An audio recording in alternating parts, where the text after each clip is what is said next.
Wow, we have a mega trade, a huge blockbuster deal, potentially the biggest trade in NFL history. The NFL sack leader and potentially the best defensive player in football is now headed to LA. The Rams are now all in on the Super Bowl and currently listed as the favorites for 2026. What are the Cleveland Browns getting in return? I want to break down the entire deal. Let's get right into it. The Rams have traded for Myles Garrett, the best defensive player in the NFL, but he is 30 years old. Matt Stafford has a couple of years left before he hangs it up, and the Rams have already drafted his heir apparent in Ty Simpson, spending the number 13 overall pick on another QB. Now they're making a blockbuster deal, trading for the Browns' star pass rusher. Here are the full details of the trade. The Rams are trading away young edge rusher Jared Verse, a 2027 first round pick, a 2028 second round pick, and a 2029 third round pick. All those picks headed to Cleveland in return for Myles Garrett. The deal is being finalized right now, and this could be the biggest deal ever made for a defensive player. This is the kind of move the Rams have been making for the last decade. A lot of people think they started trading picks in 2021, but they're often known as the team that says F them picks. But even before they got Matt Stafford, they have had a history of dealing away first round picks. This team is the exact opposite of building through the draft, and they are the one exception in the entire NFL. Going all the way back to 2016, the Rams only have one first round pick that they selected on the entire roster. Let's look at the history here. They traded their 2016 and 2017 first to trade up to pick Jared Goff, and then they traded him later. In 2018, they traded their first for wide receiver Brandon Cooks.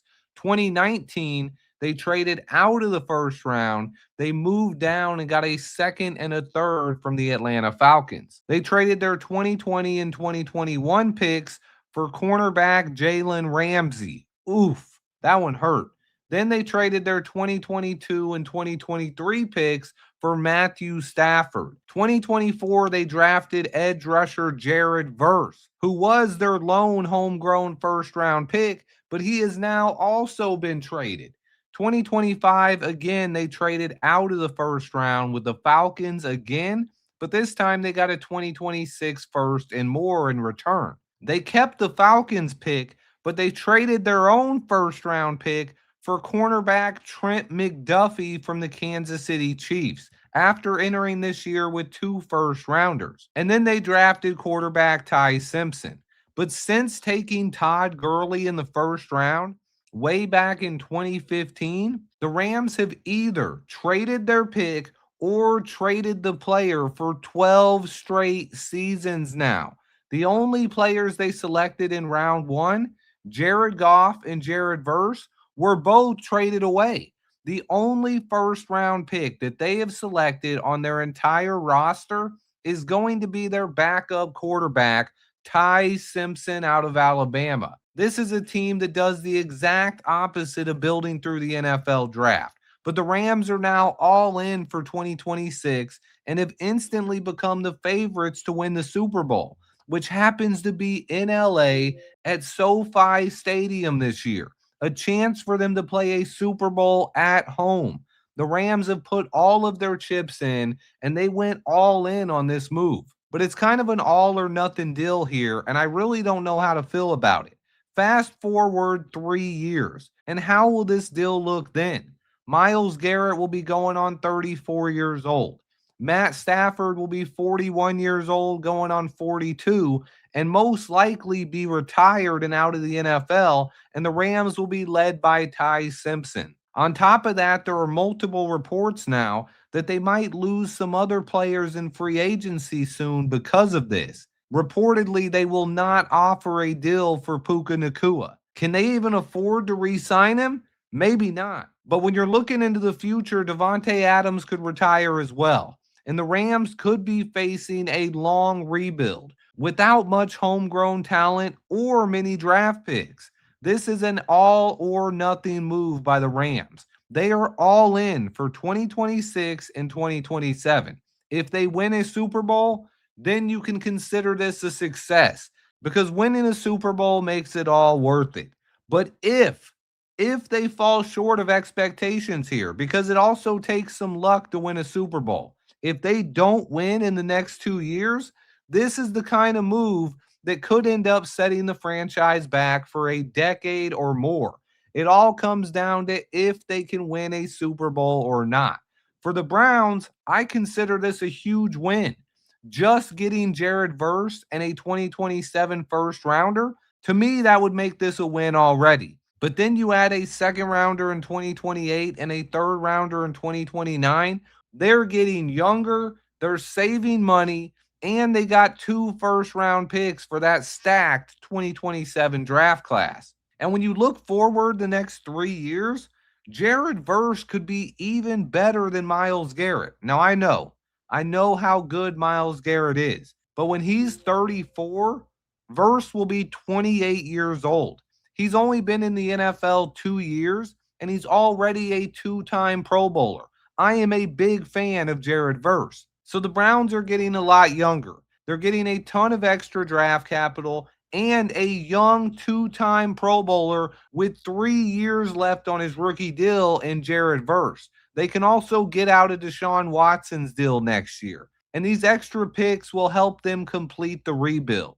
To me, this is a big win for the Browns, who have no shot at competing for a Super Bowl this year.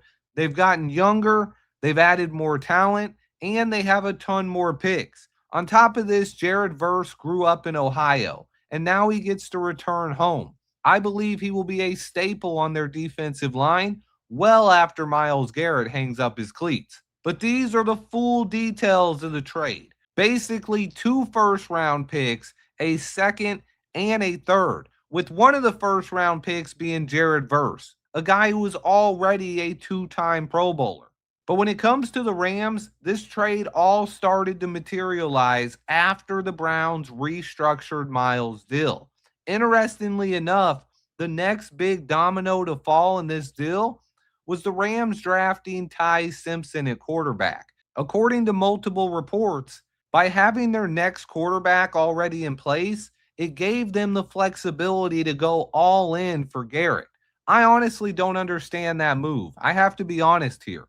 If you're going to go all in with Matt Stafford, why take a quarterback with the number 13 pick? I'm not a huge fan of Ty Simpson. I think they would have been better off drafting another defensive player or addressing the O line, or, in my opinion, taking Mekhi Lemon. Imagine this Rams offense with Puka Nacua, Davante Adams, and Mekhi Lemon. My thought process is that this team will fall off 3 years from now. Matt Stafford and Davante Adams will probably be retired. Myles Garrett could retire as well. If not, his play might fall off at age 34 anyway. And the Rams don't have the picks or young players to continue winning after that happens. So at that point, do you think Ty Simpson is good enough to save the franchise? I think it would have been smarter to go all in now, including that draft pick, rebuild, and find a new quarterback later. Instead, they hope that Ty Simpson can keep the team afloat and will help them keep winning post Matt Stafford. There is a lot to digest in this one. For the Rams, though, it's pretty simple. If they can win a Super Bowl in the next 2 years, nothing else really matters. But if they fall short, this move will end up setting them back. They are all in for right now. For the Browns, I think they've done great in this one. They traded Garrett at the perfect time, after he broke the sack record, but before his play started to decline. Players can fall off pretty quickly after age 30, and I think it's highly unlikely that Garrett ever has a season close to what he did in 2025. But I really need to know your thoughts on this one. Let me know in the comments below how you feel about this move. Like and hype the video, and subscribe for year-round football coverage.